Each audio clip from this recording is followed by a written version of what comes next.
Check, peace, is your boy Free Play, and we're back with another video. Today's gonna be a story time, and we're talking about another important subject, and it's gonna be titled Producer, Consumer, and Prosumer. And this was a thought that I had last night that I was asking myself, and something that I ask myself almost daily is, how do you define yourself in this industry and in this journey? So are you a producer, a consumer, or a prosumer? And what do those things mean, right? So obviously a producer usually makes something. You produce, you finish things, you make a product, you either make music, you can make a song, which is similar to music, but you could produce a beat. Basically, you add value, right? Producers usually add value. And consumers, just like the word says, they consume. They're the listener. They're the people that are taking in these things. And then the final one, which could be like a little bit kind of ambiguous, is prosumer. And sometimes that's kind of where a lot of people in this community sit, which is a person that's kind of like a very serious hobbyist, right? And there's a market for all these things. And you gotta realize who you are in that field in order to understand how this works. And again, like the way that I'm coming on this channel, or where I'm coming from, is that I wanna kind of advise you guys that are watching, and this is a reminder to myself. Now, before any of you guys turn away from the video, I want you to understand that everybody here is welcome. I'm not singling anybody out, and I don't mean any ill harm or ill words towards anybody. It's just important to understand who you are under these terms, and basically where do you stand, because sometimes we ourselves don't know which one are we, right? And nowadays, you know, every time I open up YouTube or any social media platform, I realize that there's so much marketing going on, and who that marketing is being done, you know, to. It could be towards me, it could be towards an aspiring artist or creative. And there's just like, there's so much like repetition that's happening. For example, what do I mean by that, right? Like even in the NPC world, like let's start from there, right? A lot of people that are being marketed to already like own an NPC, or you own a sampler, and you see that there's a new sampler that came out. It looks cool. It could even be from some of the same companies that you already own. So you're like, I want this new thing, you know? And even like in the vintage sampler world, I see people that own like 5 NPCs, and this is there's nothing wrong with any of this, right? Like you could have a 2,000, you could have a 1,000, you could have a 3,000. Doesn't matter. I don't care which one you have. I support it. And if you're here, you know, you want to just watch the process. I had a subscriber that said that they don't even sample. They just get, you know, they just watch these videos for entertainment. And that's welcome too. You know, me personally, I realized for a long time that I'd rather be a producer. I'd rather be a professional, right? So I had another subscriber that mentioned that my limitations are very expensive limitations. And by no means, you know what I mean, am I balling, am I making hella money from music at any point. But I've been very, I make very informed decisions and calculated decisions whenever I buy any product. I look at my gear and I try to understand what am I missing to take my production to the next level. So it's very, very rare, I would say, and you guys could go in the comments and correct me if I'm wrong, that you'll find a piece in my studio that doesn't serve a purpose, or is kind of like repeating something that I already have another machine doing, right? So, you know, from my vocal chain to my samplers, they each serve a unique purpose in my setup, and they're geared towards me becoming more of a professional and more of a producer. Because as a producer, one of the main things that I want to do is add value. But like, let's say you have 5 MPCs, you know, a SP1200, a EMU emulator, you have a S900, a S950, but none of this stuff is getting used, right? Like how many MPCs can you really incorporate into one production, you know? And then when you get another MPC, did you master that? You know, like, do you want to be a jack of all trades and a master of none? And don't take this the wrong way again, because in our field, we need to understand a lot of different aspects of production. So you are gonna have to master a lot of aspects. You're gonna have to learn engineering, you're gonna have to learn mixing techniques, and you're gonna have to learn, production overall. But you got to define what your goals are. Who do you want to be in this industry and in this market, right? So the reason I bring that up is because a lot of times when we're consuming, and I consume things on YouTube myself or even on social media, we're listening to people that are collectors, that are prosumers, that are not really, for lack of a better word, professional. What is a professional? A professional is somebody that shows up every day, no matter what. They're trying to master their craft, and they're trying to create something that's gonna add value and then also, sustain them and feed their family. They go out for the kill every day. They go out to secure their meal every day. And even in the YouTube world, I had to define who I want to be. Do I want to just be a content creator that makes things that are short, viral, and is just showcasing and feeding my own ego to make a hot beat? Do I want to just buy the most recent XYZ gear that is popular right now and, get more views because I'm reviewing whatever sampler? I'm not going to name drop, but you know what I mean? Like, I had to define, even in this world, who I was gonna become. And to go back to the story time, right? Like the subject of a story time, I wanna tell you guys a little bit more about how I had to make this decision throughout my career. So I started off as an intern in a professional recording studio. That was kind of like the moment that, like I said, I decided I was gonna take this serious. And even as I journeyed through the music industry, I had to really decide every day who I was gonna become, because throughout this path, right, you have many different roads you can take. After you become an intern, you normally become an assistant engineer, then you become a recording engineer. If a lot of people love your work, you could become a mixing engineer, then you could go ahead and become a mastering engineer, you could become a producer, you could become a tech. And even on this channel, you see me doing tech stuff. You see me talking about mix stuff. My first and really only plaque has been as a recording engineer. And I also release music as an artist. So every day that I was showing up to the studio, I had to make intentional decisions about who I wanted to be and how this was gonna define my future. So I realized, like, okay, I don't want to stay an intern forever. I gotta become an assistant. Then when I became an assistant, I didn't want to be that forever. I want to become a recording engineer. But it's easy to be busy and think that you're moving forward in your goals, and that's not always the case. Being busy doesn't necessarily define forward progression. So I didn't want to just become a recording engineer. I didn't want to just mix all day. I didn't want to just make beats all day. I wanted to express my art. So that's why I consider myself a recording artist. And I finished an album, I put it out, and I produced something, right? And when I came onto YouTube, I realized that I didn't want to just do gear reviews. I didn't want to just make hot beats all day. Or, if you guys think they're hot, thank you. But I always feel like I could improve. I wanted to add value. So that's why a lot of my videos, most of the time, they're kind of like showing you how to do things, because I want whoever watches this in the future to come back and say, okay, this is how you approach this subject or this aspect of production, and it adds value.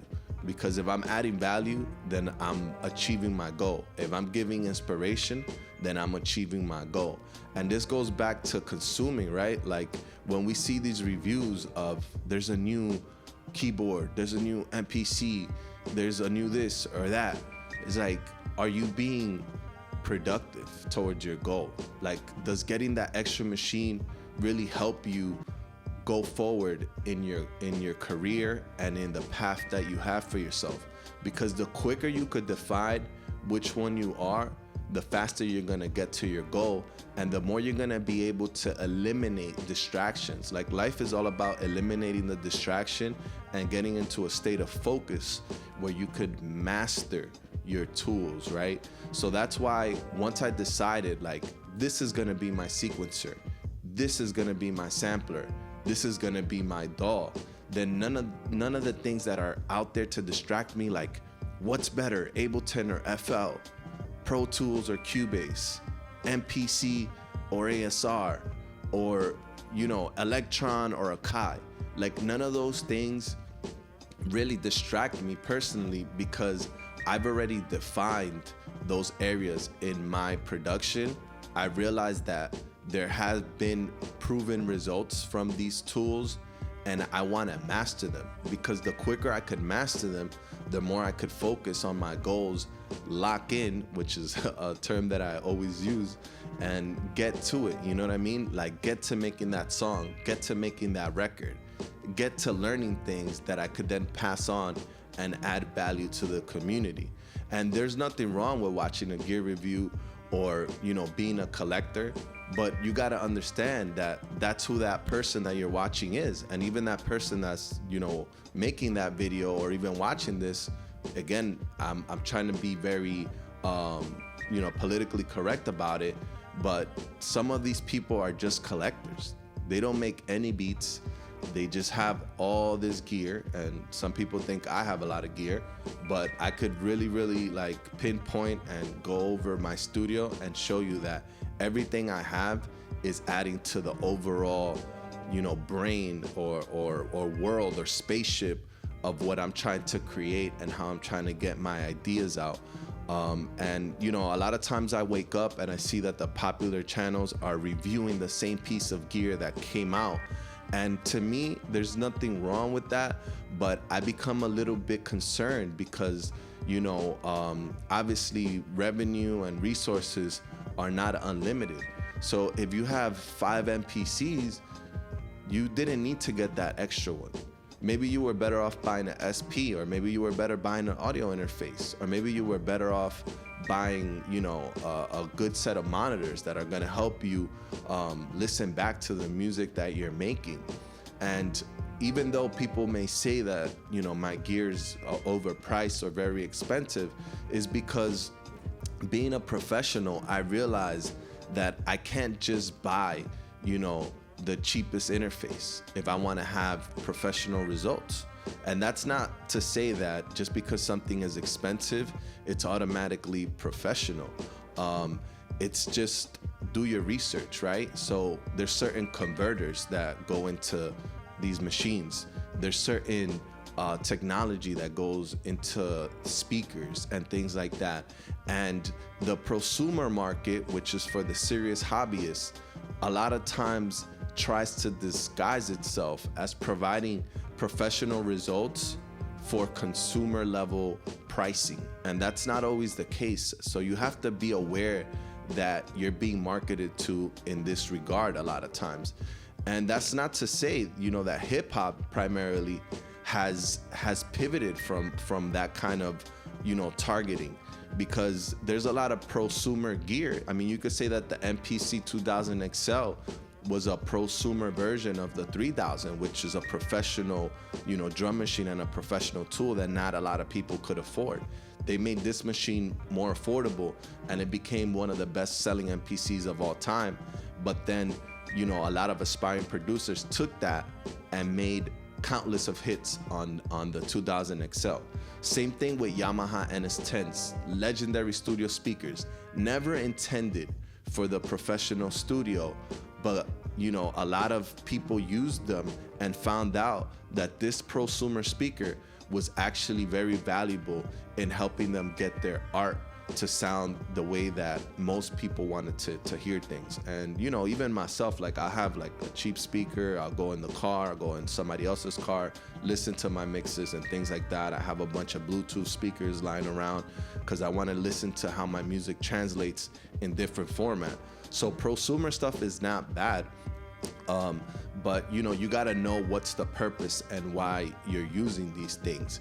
And when you're making a purchase, I just wish that now in this day and age, we would be more informed and more educated as to who we're listening to, and not so quick to pull the trigger on just getting the next thing. As I join a lot of these Facebook groups just to see what's going on there, I see people talking about the last thing that came out and they're not making any music. They're not putting out anything that shows that they have mastered the gear that they've already had. And they take pictures with all these things, and they want to show that they have this wide collection of gear. And a lot of them are asking questions about, like, how do you use this? How do you do that? And this new update came out, and you're quick to jump on an update. I don't update my computer. I barely update my phone, because a lot of times when you update, there's bugs and there's things that slow down your creative process. And those are the main things that I wanted to touch on in this story time, is just to realize and ask yourself every day, who are you?